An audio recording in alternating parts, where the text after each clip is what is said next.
Hayalperestlerin, risk alanların, denemekten korkmayanların cesaretinden doğduk.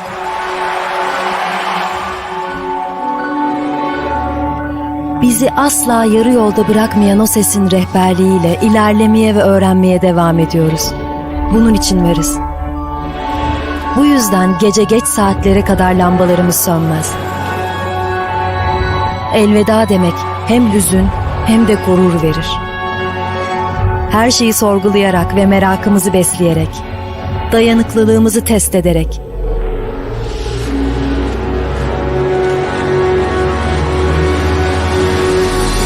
sınırlarımızı aşarak, ilerleyerek ve yeni ufuklar açarak yeni bir yol buluruz. Yeni icatlar çıkararak, kendi yolumuzu çizerek. Burası fikirlerin doğduğu ve yeni fikirleri doğurduğu, bizim de doğduğumuz, birlikte büyüdüğümüz ve yükseldiğimiz yer. Burası Yakın Doğu Üniversitesi.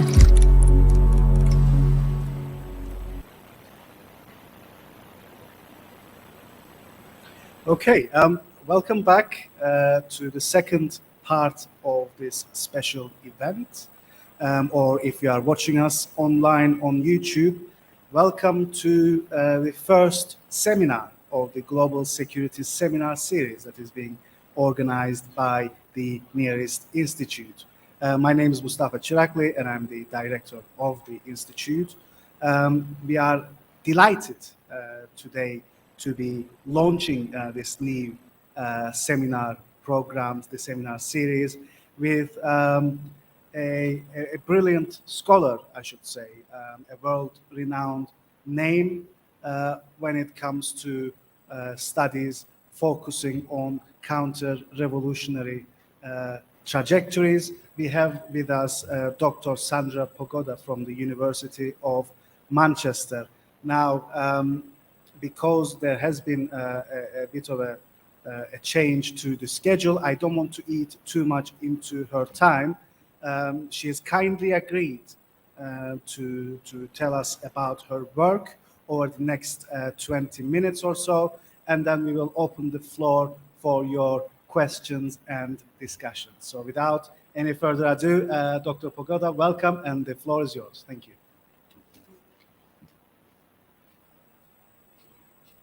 Thank you very much, Mustafa, and I would also like to thank Aicha for inviting me, both of you, and for organizing this so beautifully. I'm really delighted to be here. Thank you very much. So I'll try and keep to these 20 minutes. That would also mean that maybe some of the talk is a bit impressionistic in part, so there won't be any great detailed empirical analysis of any particular revolution or counter-revolution, but I will sort of try and introduce you to my analysis of certain trends that have been happening in the counter-revolution. And I'll start with saying why I think this is of interest to people who study peace and conflict studies first. Then I'll introduce you to my analysis of three different counter-revolutionary trajectories: the stalemate, competing counter-revolutionary movements, and the unmitigated counter-revolution, and draw a brief conclusion from it. Now, this all connects a little bit to the talk on counter-peace that you heard right before my talk. The way in which it connects is that actually the concept of counter-peace came from the reading of the counter-revolutionary literature. So we were basically wondering, what does it teach us about conflict if we understand this through the lens of counter-revolution? Because when we think about peace, then we can probably very often imagine it as, a variety of emancipatory projects, just like revolutions, that are countered by counter-revolutionary or counter-peace kind of movements. So this is just to make the connection here, but I won't go any further into this unless you ask me. This here is supposed to have a hyperlink, but just in case it doesn't work, I've put a different, so this could lead us to a slightly better graph than the one that I've put up. First, the relevance. Why should we be interested in the counter-revolution? So from a peace and conflict studies point of view, it is actually something that has not been studied very much, but maybe should be studied a bit more. what we find at the moment here, I'm opening the the protest tracker that the Carnegie Endowment for International Peace has on their homepage. And once it pulls up, I can show you that mass sort of uprisings, mass protests are now something that is sort of really happening all over the world. And it's not, sort of confined to certain niches that are directly affecting one another, but no, this is a bit slow. Maybe I should go back to this. But we can see that in different regions of the world, we can see mass protests sort of happening from Hong Kong here to Yemen to Lebanon, Algeria, the Dominican Republic, Chile had mass protests. Now, I will say I'm not interested in protests unless they constitute something like a revolutionary situation. So a revolutionary situation being a context in which a complete overhaul of the political structures or even the class structures of society seems to be possible. Some of these revolutionary situations do not turn into revolutions, so they do not actually achieve this. But for my own research, I'm interested in the ones that are at least aiming to do this. So, and there are now quite a few in different parts of the world. In fact, right before the pandemic started, we saw mass uprisings that were creating these kind of situations of liminality in which all sorts of transformations could have happened in so many different parts of the world, not even necessarily related to one another. So to understand that this is now happening and that behind this we can see systemic grievances that are shared by large parts of populations in different parts of the world should give us an incentive as peace and conflict studies scholars to study this. But I've heard from Aicha that we are also talking here to scholars from the communications department. So I've been trying to also factor in something that might be of interest to you, which is sort of the role of media in these kind of situations.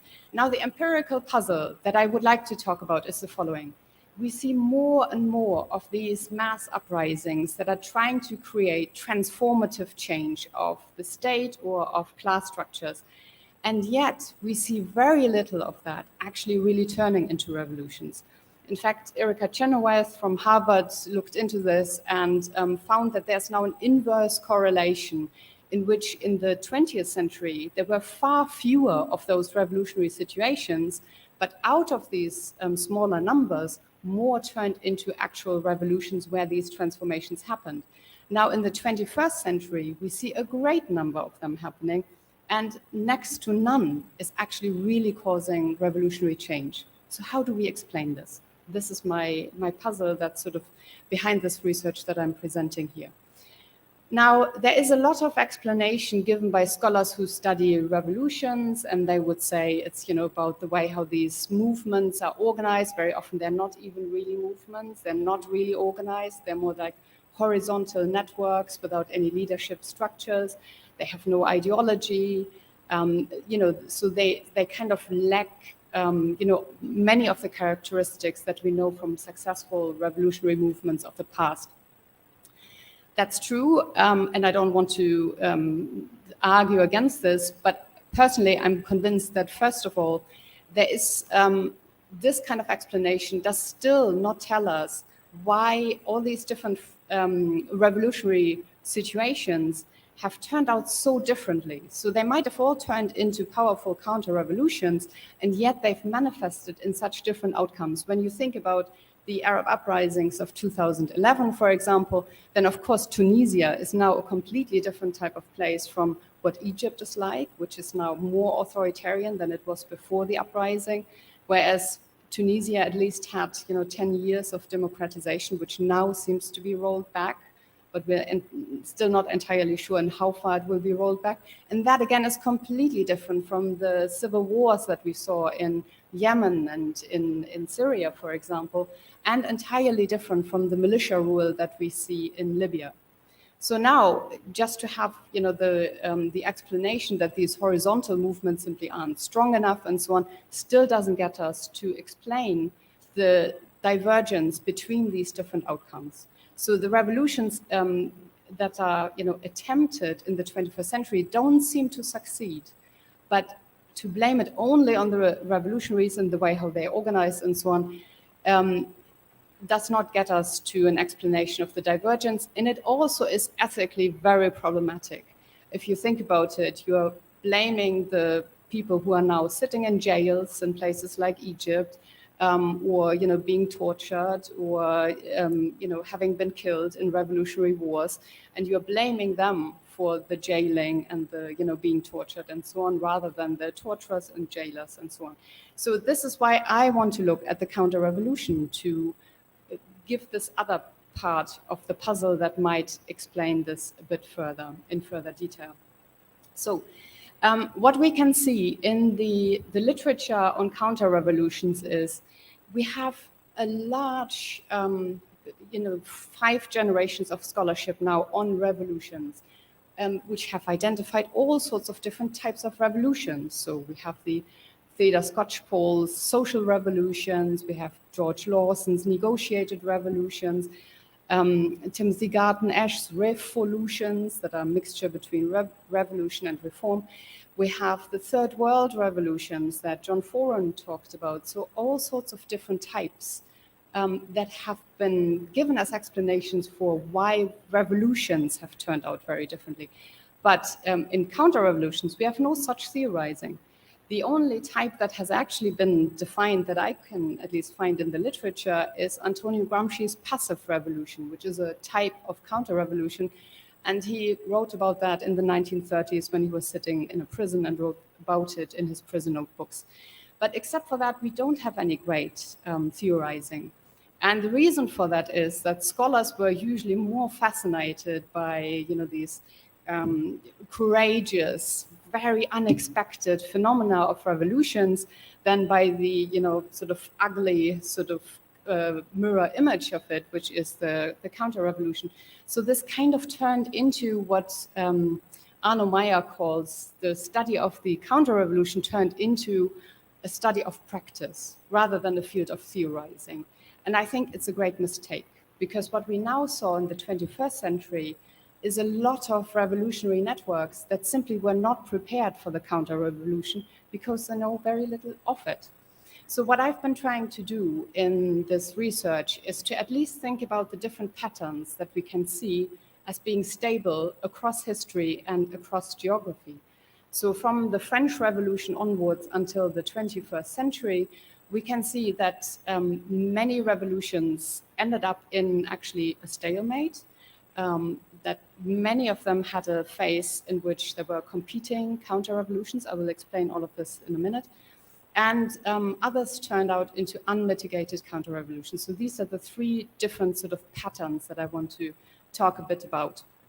Now, what I call a stalemate is what many people think is a successful revolution. So here you could look at the revolution, for example, in Haiti, where slave armies managed to defeat the most modern and most effective armies of their time, the British, the French, the Spanish, and yet did not actually achieve emancipation in an economic sort of way that would give the country of Haiti prosperity. And we can see the outcome or the after effects of that until the 21st century. We can look at a situation of Tunisia and we can say, sure, we've seen all these wonderful transformations of Tunisia turning from a dictatorship into a parliamentary democracy. But underneath these situations, we can see that the other side of the struggle, the counter-revolution, has never given up the fight. So another way of then looking at it is not to say that this is a revolution that succeeded, but it is to say maybe actually what we're looking at is a stalemate in which one side has made more gains. So the revolutionaries have made more gains. We can study the kind of transformations that this has brought about. But we can also think about what the other side, the counter-revolution, has managed to stop them from achieving. Because most of these revolutions wanted to go much further than they actually managed to achieve. And so this is then, if we see it from that perspective, then we can also see that there's maybe underneath not much more than a frozen conflict in which both sides are trying to achieve their political goals. None of them have given up. And the counter-revolution is constantly regrouping, trying to make stronger alliances, to develop better strategies, to fight against these revolutionary transformations. Now, if we see it from that perspective, then our focus shifts then to the counter-revolution and how they have achieved that. What we can very clearly see across the history of modern revolutions, so from the French Revolution onwards, is the epicenter of the counter-revolution used to be monarchies. Now, they are not necessarily the problem anymore. They might still be in some countries, but what has happened over time is that many of these countries have actually turned into different types of regimes.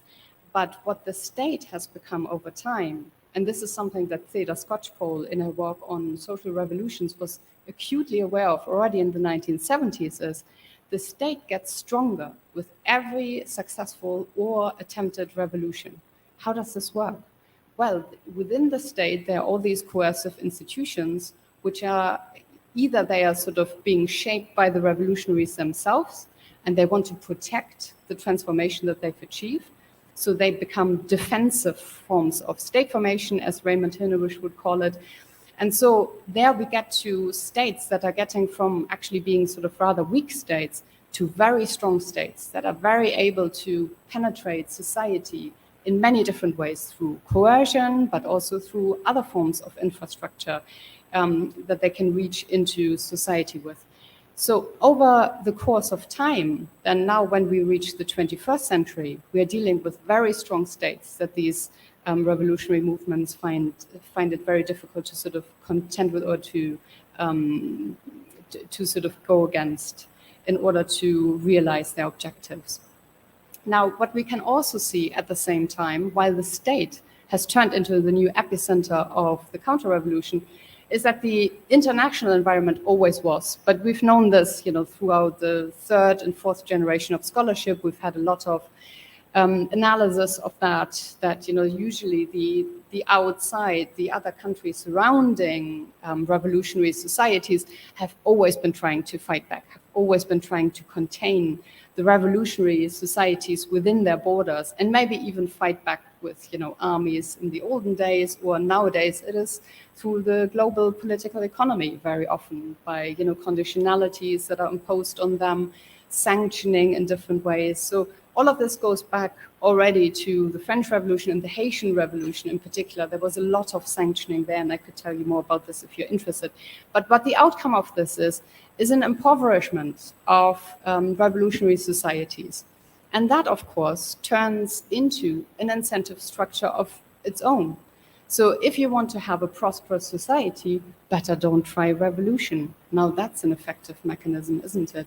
Of course, it doesn't work for the people who are the most marginalized in society, who would still want to stand up against the injustices of authoritarian regimes, against the impoverishment that they've perceived on an individual level.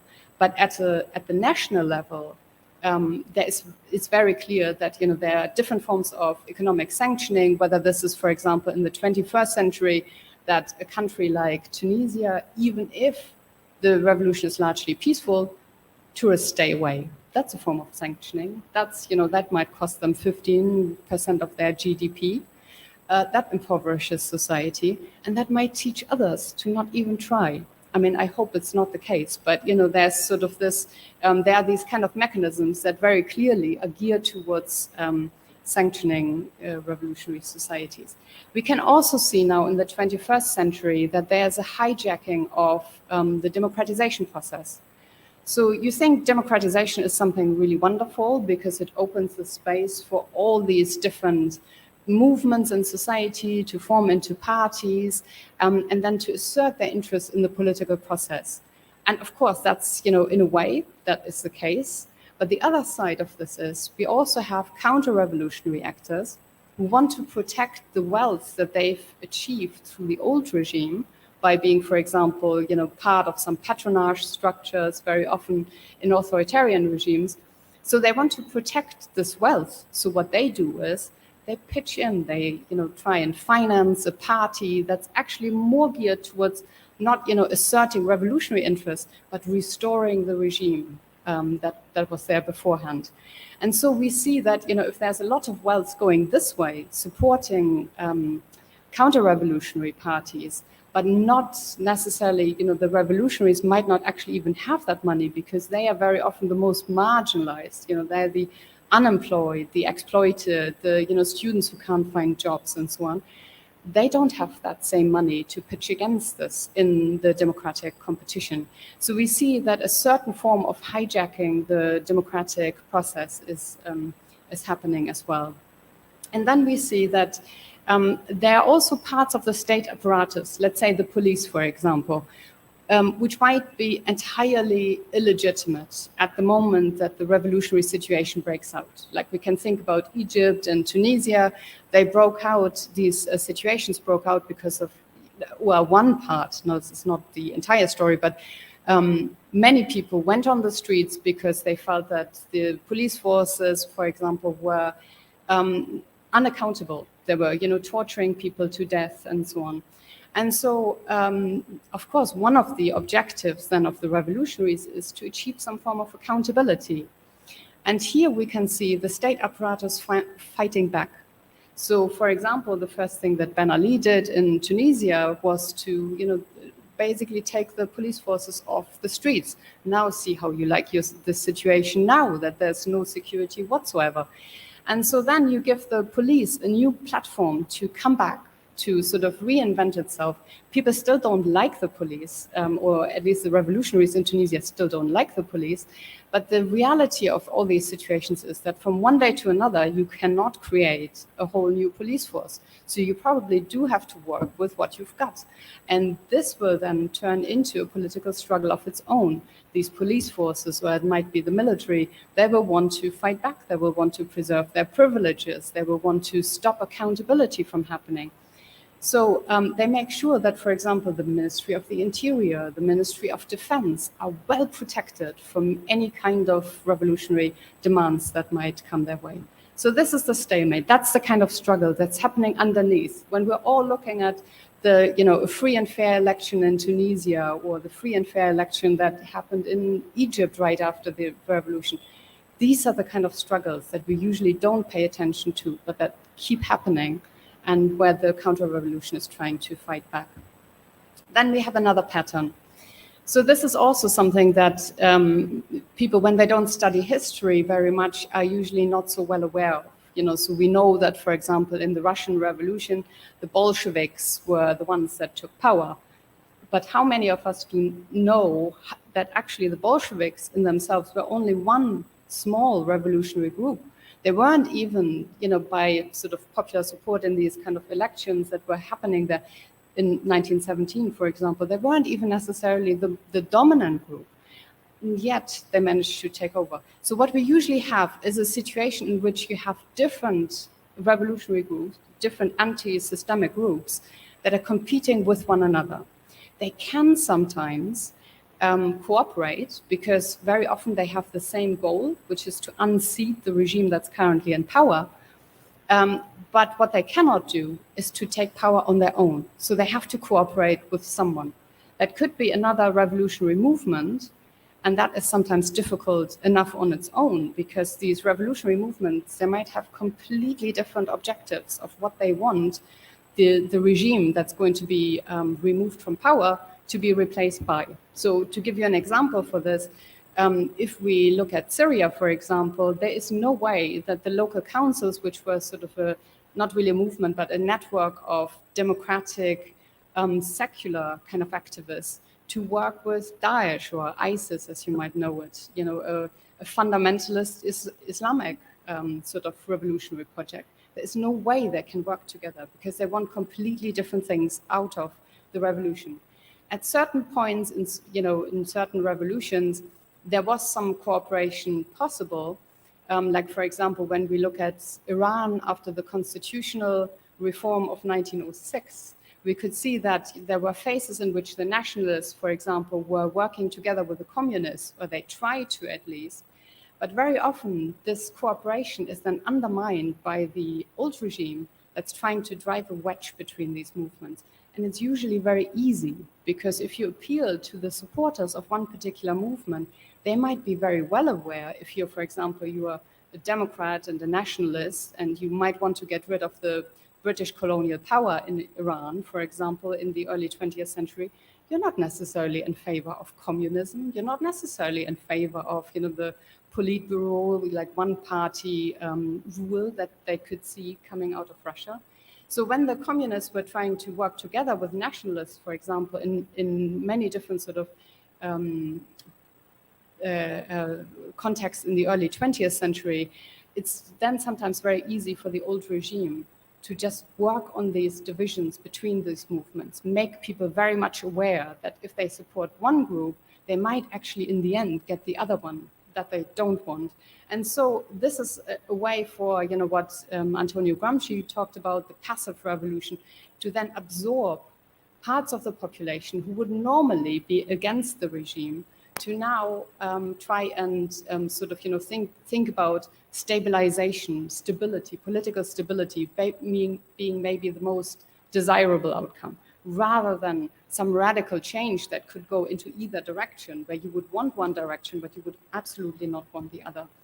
And so this is something that also Bashar al-Assad in Syria has been doing to his population. It was, in Syria, it was in the beginning, actually in the first year, we saw a lot of peaceful mass movements on the street.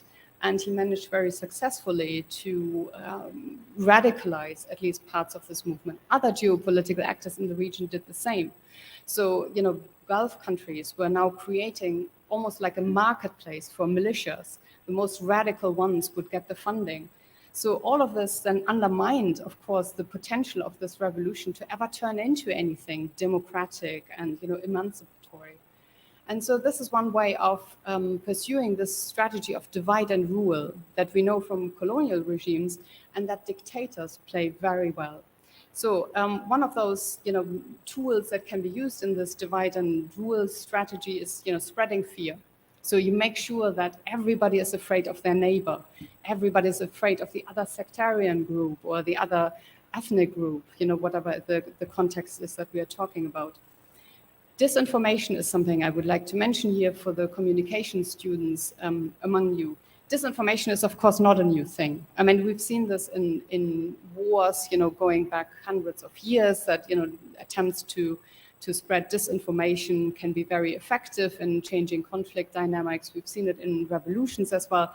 But what is now new about it in the 21st century is the way how it's atomizing society. So we have a lot of scholarship now on digital authoritarianism, where people looked exactly into how dictators were using social media in order to sort of spread disinformation, but nobody knew anymore who to believe. You weren't even aware anymore on platforms like Twitter, for example, whether you're talking to a bot or whether, this person who's making threats against you, if you're an activist, is a real person, or is some troll in a, troll farm somewhere, or, what some scholars call a cyborg, like somebody who operates many different Twitter accounts at once.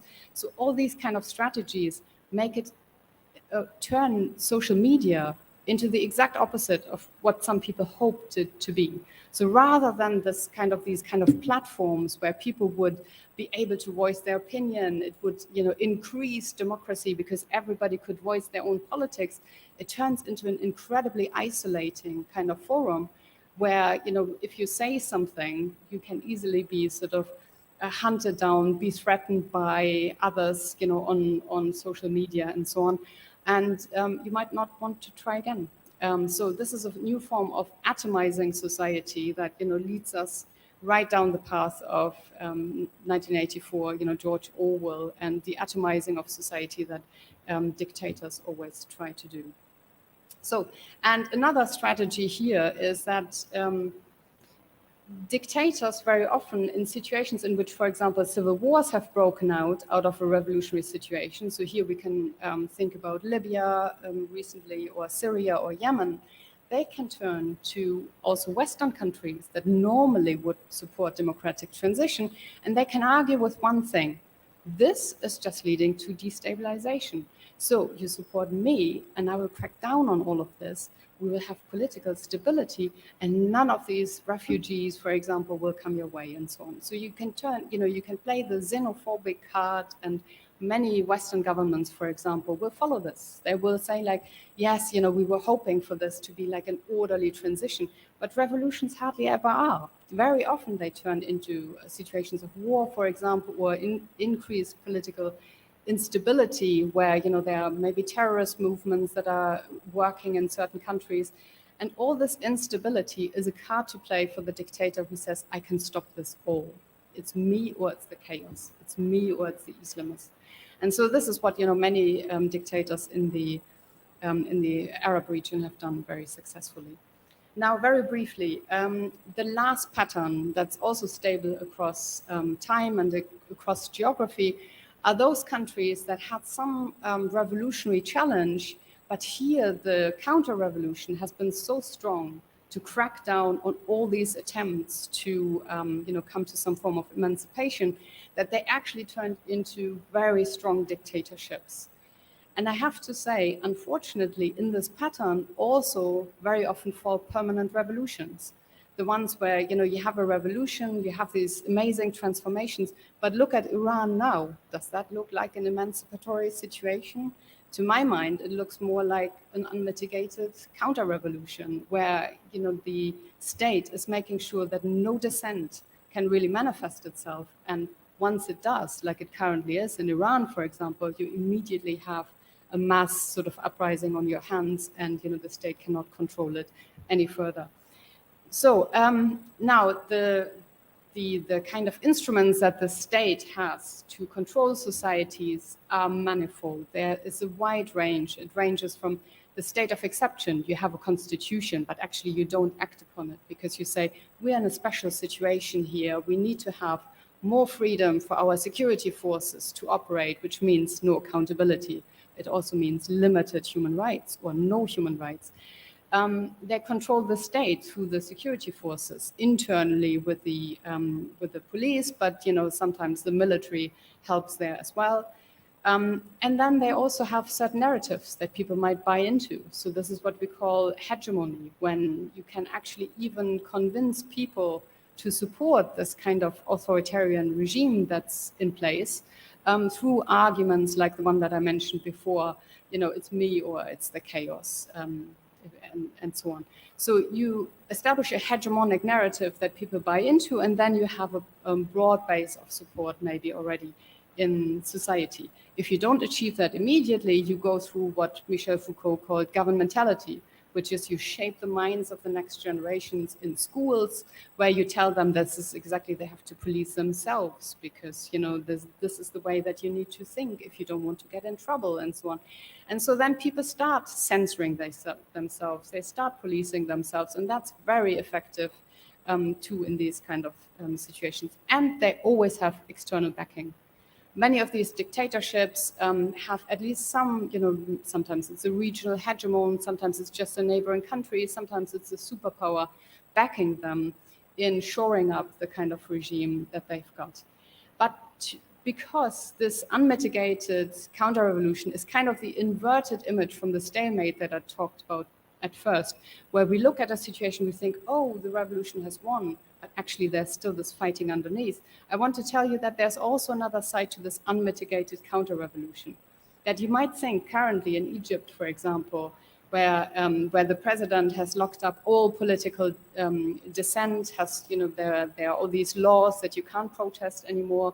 Anyone who even tries ends up in prison for, 10 years, 15 years, for 15 minutes on the street of demonstrating and so on.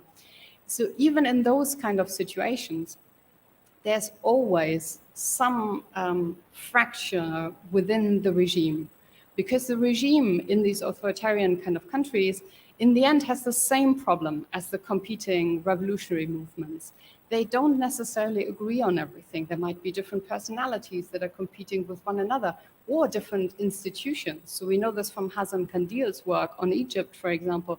There could be the police actually competing with the military over which one is the most powerful security institution in the country and so on. So you have these kind of divisions there, and you can never really achieve total control over society unless you get rid of all accountability. And of course, what happens when you get rid of all accountability altogether, you have a mass base for grievances in the population.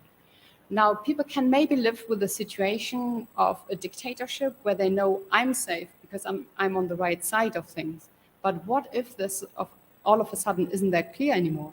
What if this, where you think, oh, it's only the Islamists that are actually really hunted down by the state, but I'm actually fairly safe here. But then all of a sudden, maybe my son gets locked up by the regime and gets tortured. Now that is, a direct product of this lack of accountability. It did happen in Egypt, for example, in the run-up to the 2011 revolution.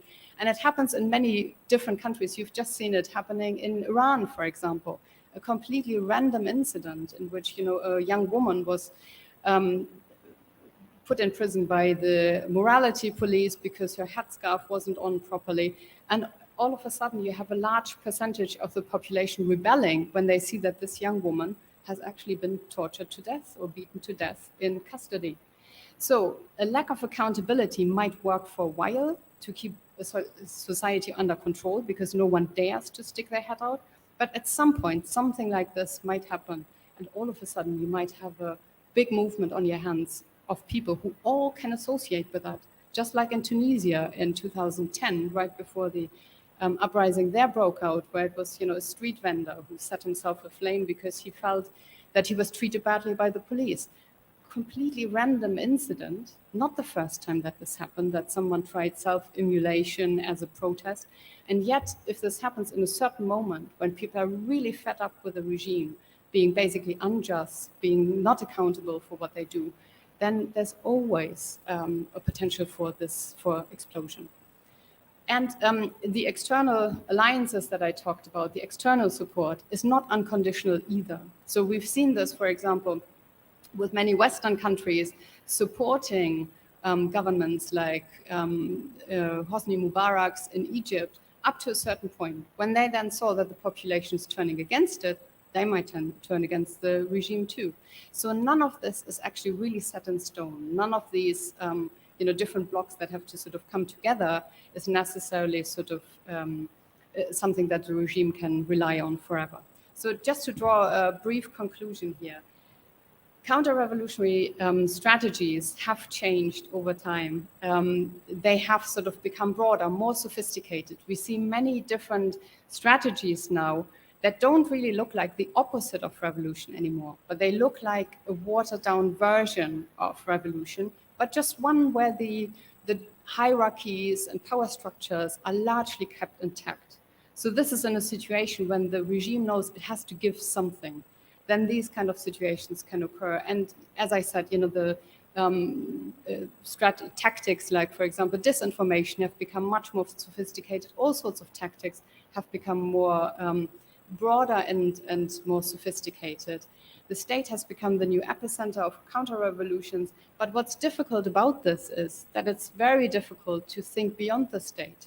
So what happens if we say, well, actually, the state is so much taken over by counter-revolutionary forces, we can still hardly imagine a social order in which there would be no state. So what do we do now? We probably do have to work with the structure somehow. And so this poses a huge dilemma for the revolutionaries that, not many movements can currently think beyond. We have some anarchist movements that suggest, we don't need any of these structures. That doesn't really convince many other revolutionaries necessarily, let alone the large bulk of the population that probably doesn't want to live in anarchy. So all of this poses a huge problem. So we can see the state is now the most, the epicenter of the counter-revolution, and yet it's very difficult to think about a strategy to go beyond this.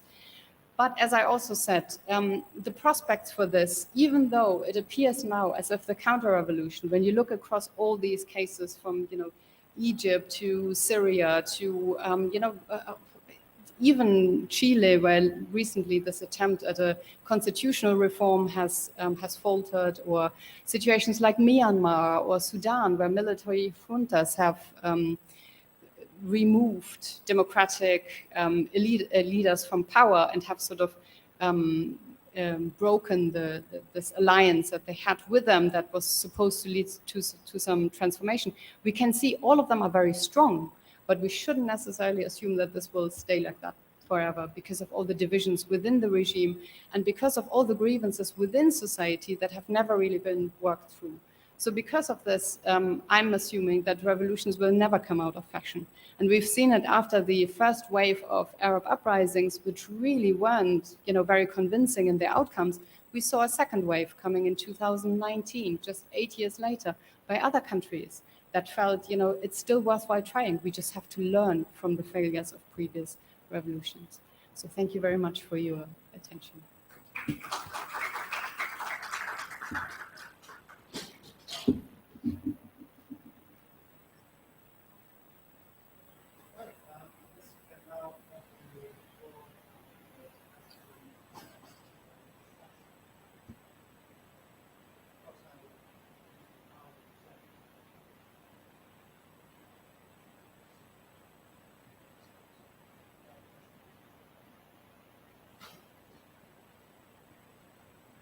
Thank you for a great presentation.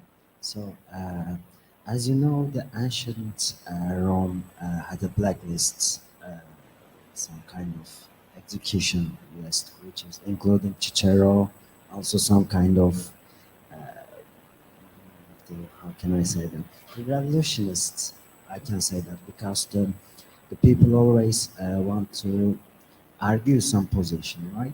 For instance, one topic is not acceptable to me, but I was saying my word with some platform, which is the peacefully. But today we can see situation is different because some group of engineer came together and they can hack the Pentagon and they explore some list about the state secrets and also like some maybe military secret. It's the changing characteristic of revolution, because before this you have a stone, you have a sword, and you must fight each other. But today, how is your opinion about some changing characteristic of revolution when compared to history? So that's my question. And also, I must refer to French Revolution as the beginning of everything, I guess, because it was beginning of them, it was economic, yes, but after that, it's became the tradition in France. Today, when the gas price was increased, the people goes to the street and they scream to the state leader. So in Middle East, the people escape from the state. In Europe, states escape from the people. So I think this dilemma is interesting to analyzing. So it's my question. Thank you so much. Yeah. Okay, so the question is about whether the context for revolutions has changed so much with issues like terrorism, for example. Yeah. Yeah. Yes, and technology. Yes. So terrorism in itself is a bit of a difficult one to touch historically. So terrorism was for a long time in scholarship on revolutions was sort of perceived as something that actually the revolutionary regime does to its own people, like revolutionary terror, for example, like in the French Revolution under the Jacobins and so on, or under Stalin and Russia. Well, there's also now, of course, we see that very often when there's any sort of radical dissent against the state, it immediately gets called terrorism. And in some way, we have to take this seriously, because some of it, clearly is. With others, we sometimes have to maybe be a bit more critical. And that's for the following reason. Of course, if you are, let's say, Bashar al-Assad in Syria, and you and your family have been ruling this country for decades, and you've been sort of very biased and very unjust and unaccountable to many, you can still call anyone who challenges your rule a terrorist. Now, of course, there is also, there is terrorism, as in what, terrorism scholars call it, this arbitrary use of violence to achieve political aims. So that is also there. And it is sometimes part of the political process that happens after revolutions, like we've seen in Tunisia, for example, where the uprising itself was very peaceful, largely peaceful. There, were, of course, sort of, the police was fighting, youth on the street and so on. So it was not entirely peaceful, but it gave some more space. Like once the security state was sort of less powerful, it gave some more space for terrorist movements like Ansar al-Sharia, for example, to commit attacks in Tunisia. We saw the same thing happen in Egypt.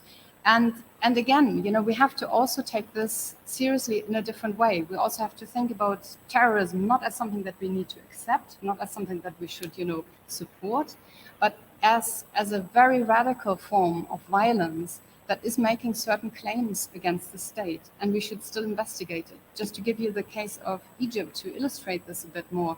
I mean, the reason why there was a certain part in Egypt, the Sinai Peninsula, in which many of these terrorist movements after the revolution found sort of a fertile breeding space, was that these communities were, the Bedouin communities on the Sinai were, traditionally marginalized by the state. They never really saw anything of the state other than tanks and, police and so on, but a social contract in which the state would also give back to the people, would invest in the population, they simply couldn't see. So we have to understand terrorism also in this kind of way. Why are there, for example, certain regions in which these terrorist movements, for example, can act? And we need to also think about this as a failure of the state to include these kind of communities so that they would not lend themselves as a breeding ground to terrorist movements. So terrorism is not necessarily a new thing. It's been like in different variations. It's been probably part of revolutionary history ever since the modern revolutions started. It seems to us now to be a new problem. But then again, we've also seen that after September 11th, when this massive attack happened on the US, sometimes the wrong response to it can make these situations much worse. So rather than sort of saying, now we need to throw all our, political resources and economic resources into counterterrorism, we should maybe think about what the consequences of certain ways of hunting down these movements actually really are. And we've in fact seen that from this being actually very small cells that out of the failure of basically intelligence were able to act very efficiently, they became actually really massive movements as soon as people started thinking of counterterrorism as something that is basically counter-Islam, counter, all sorts of things that, people might intrinsically believe in, not terrorism as violence, but, their defense of Islam and, the way how they wanted their communities to be ruled, for example. So counterterrorism is, as problematic as terrorism itself, and we need to be aware of that too when we think about how to place that into this long history of revolutions.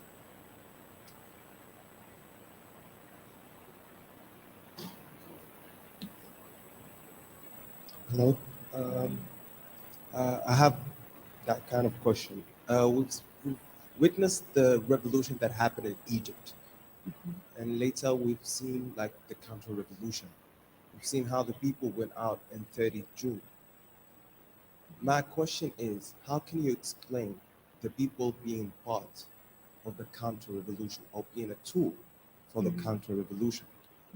Where many people, they were looking for different things. So they weren't like part of the lead, they have that kind of interest. So how we can explain that? Yeah. Thank you. Yeah, okay. So that's a very good question. I think there are two explanations that have been given by scholars who looked into this more in detail.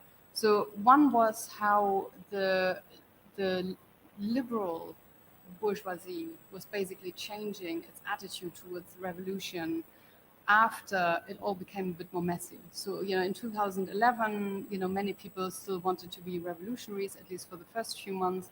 Then we saw a real crackdown of the state already on the peaceful protesters in Egypt. But it became messier still after the Muslim Brotherhood came into power, because then we saw that many liberals, for example, were saying, what is this actually good for? We didn't want to be governed by the Islamists, for example, and they started slowly moving away from supporting the revolution to seeing this as something that actually wasn't really in their interest. So that is sort of one part of the explanation. Another way of looking at this is through this lens of the passive revolution, where the counter-revolution is very much able to absorb these different types of populations that are disenfranchised by the way how revolutionary processes work out for them. So we saw, for example, also, in all different countries from Egypt to Tunisia, that as soon as people realized, for example, that democracy doesn't get them to a change of their economic system and to overcome the economic marginalization that they felt, they were also turning against it. And then they were starting to think a bit more about maybe stability, political stability under, an authoritarian ruler is actually better than chaos of, constant mass mobilization on the street and so on. So this is another way of explaining this, and different explanations probably work for different segments of society. But yeah, that's when you can see that the less effective this emancipatory element is in revolutions, the less people feel that they are better off after the revolution, and they can only see the economic crisis that came out of it, maybe the chaos that came out of the democratic process, maybe the takeover of Islamists this was the case in Tunisia, Egypt, and Libya. In all the first elections, the Islamists were very strong, and many liberals were then saying, that's not what we signed up for, that's not what we wanted our revolution to be about. And so then you can see different segments of the population moving away from supporting the revolution and thinking about stability as something that's maybe more desirable. Does that answer your question? Yeah.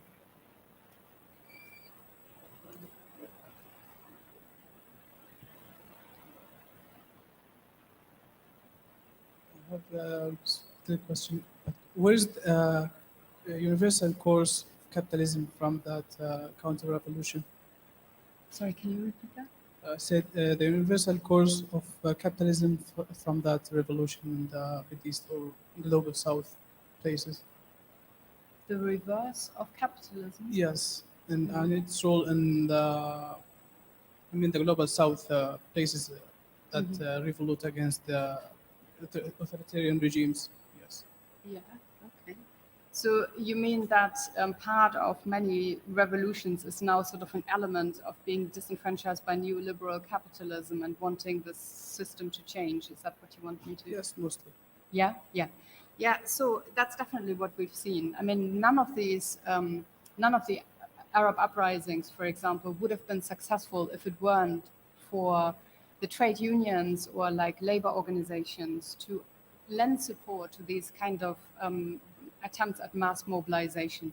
And there, very clearly, the idea was that people felt, they were economically marginalized, and they actually wanted a different system in which, they would maybe be able to translate their aspirations into more wealth. And that was not on the cards. And it wasn't on the cards very often because, first of all, the Islamists that took over in countries like Tunisia and Egypt, they never actually had any alternatives to the neoliberal economy. So because they didn't, they were talking about things like the Homo Islamicus, like the person that would be intrinsically better because it would believe in Islam and it would not be corrupt and so on. But this is not really a way of dealing with with the real world issue of corruption, for example. So then we had this phase of nobody actually really touching this because the Islamists that came into power, they didn't have any alternatives to offer. Other movements maybe also not so much, and that's currently kind of a crisis of imagination that we find ourselves in. So Gilbert Achcar and others, they cite now Antonio Gramsci profusely, and are basically saying we can see that one system's crumbling, but a new one cannot be born because simply there's not the imagination to actually think beyond capitalism, other than going back to socialism and communism, which also hasn't really been very successful in the past either. So then we have some communist movements that say, well, communism of course hasn't been tried properly, it could be done better and so on. But there's not really much evidence of that. I mean, for all the faults of capitalism, and there are many, we know that there's a lot of exploitation, north-south inequalities that are systemic in capitalism. It will never be overcome with capitalism. But capitalism has at least proven to be able to partner up with all sorts of political regimes. Capitalism can work in totalitarian regimes, in dictatorial regimes, in democratic regimes. Well, unfortunately, communism or socialism has only been able to work with the one-party rule, which is dictatorial. There is no socialist country on this planet that's democratic. I know that in the US this debate is had differently, that people call everything socialism. Well, there's even a tiny bit of redistribution. From a European perspective, we say that's not true. There's also social democracy where you have elements of redistribution that works through taxes, and that should happen in every country because that's what we call the social contract.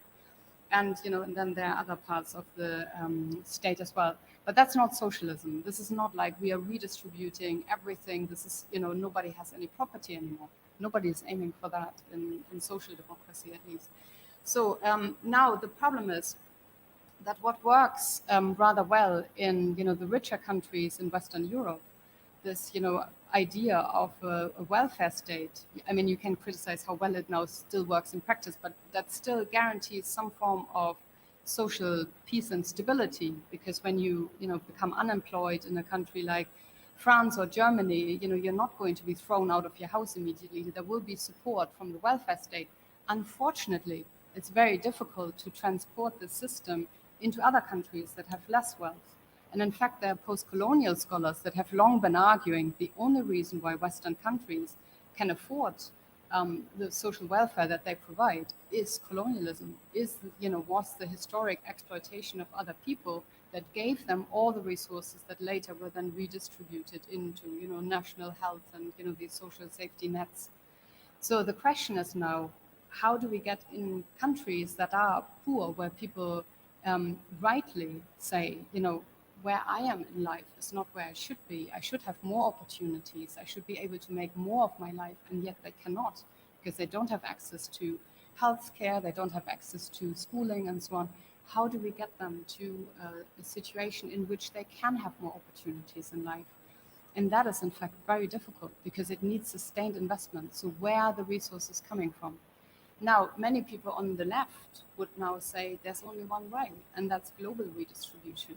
This is countries in the West, who have got rich over time, sometimes through historic forms of exploitation, giving this back to the global South. And, there's at least a debate that has to be had, because obviously we should not imagine a world in which it's normal that the global North is exploiting the global South. And, we see all these jobs without any form of security in the global South, whereas we live in, forms of unimaginable forms of wealth in the global North, for example. Does that answer you? Yeah. Thank you.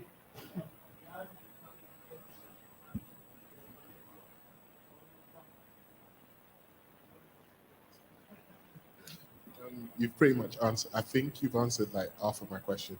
I was going to ask about if you thought liberalism and I guess the idea of rationalism was a problem or a solution, which I kind of think you kind of touched on. But further than that, I wanted to know what you thought about the idea of how, I guess, so I'm trying to phrase the question in my head, how like the machine of technological kind of capitalism affects the future, and is it a thing that can provide balance, or is it Okay, sorry, can you repeat that? How what is affecting the future? like technological capitalism, how that affects the future? Because the way I think about it, and with capitalism and liberalism especially, is it kind of removes every boundary. But in doing that, is that just a theoretical thing with us, that we feel like there's no boundaries when really the boundaries exist? We just choose not to acknowledge them, or like how does that? I Yeah. hope that makes sense. Yeah. Okay. Yes. Yes. So that's a very interesting question. Actually, you're asking there. I mean, I guess my stance on liberalism is not really so interesting. Like personally, to speak about me personally, what I would say about liberalism is it has the same problems as many concepts that came out of it, like democracy, for example. It's flawed in many different ways. We can see exclusions in it. We can see that certain protections need to be established to make liberalism something that's emancipatory. But then again, there aren't many ideologies out there which are much better, much more emancipatory. Very often, when we talk about the 21st century, we probably think about it as sort of post-ideological, where people even move away from the idea of ideology altogether because they've seen different ideologies fail, and they basically say, why coming up with a new one to let that one fail? So this is currently where we are. Now, the question that you asked about surveillance capitalism and what that means for the future. So that's a very interesting one. I mean, it's a dystopian take on what capitalism is now sort of heading towards, and it's affecting all of us. So now this is not only, and we always knew about these forms of the global north, for example, exploiting the global south. Now in surveillance capitalism, we all become basically the product that's being sold. Our data is being sold. And we are being constrained, or we are being surveilled in so many ways by the appliances that we buy and so on. So it's kind of a, you can see this as another step towards the world of 1984. Some very sort of totalitarian, dystopian version, or we can maybe try and constrain this, because I mean, clearly, in whose interest is it, other than Mark Zuckerberg, that we are turned into data machines, where our data is sold, where our pictures are being traded and being given access to, our personal information is given access to. So I think regulation is the way to go when it comes to that. But this has always been the way how progress works, doesn't it? So a new technology comes on the market and it needs regulation, because whoever invented this technology and whoever's benefiting from won't regulate themselves. So this needs to come in through politics to deal with the otherwise dystopian future that could come out of it. So it's good that we have this research on surveillance capitalism to make us aware of the kind of minefields that we are stepping into if we're not watching out for this. Yeah. Thank you so much.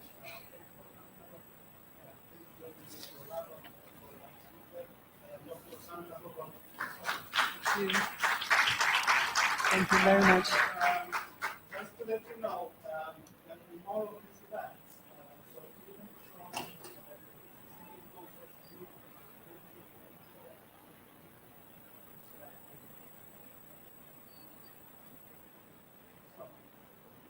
Thank you very much.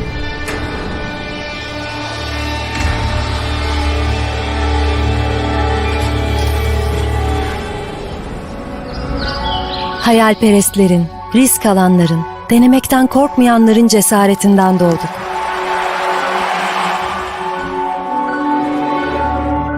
Bizi asla yarı yolda bırakmayan o sesin rehberliğiyle ilerlemeye ve öğrenmeye devam ediyoruz. Bunun için varız. Bu yüzden gece geç saatlere kadar lambalarımız sönmez. Elveda demek hem hüzün hem de gurur verir. Her şeyi sorgulayarak ve merakımızı besleyerek dayanıklılığımızı test ederek,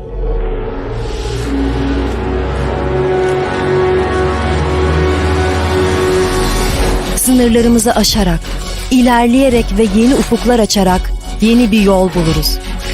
Yeni icatlar çıkararak, kendi yolumuzu çizerek. Burası fikirlerin doğduğu ve yeni fikirleri doğurduğu, bizim de doğduğumuz, birlikte büyüdüğümüz ve yükseldiğimiz yer. Burası Yakın Doğu Üniversitesi.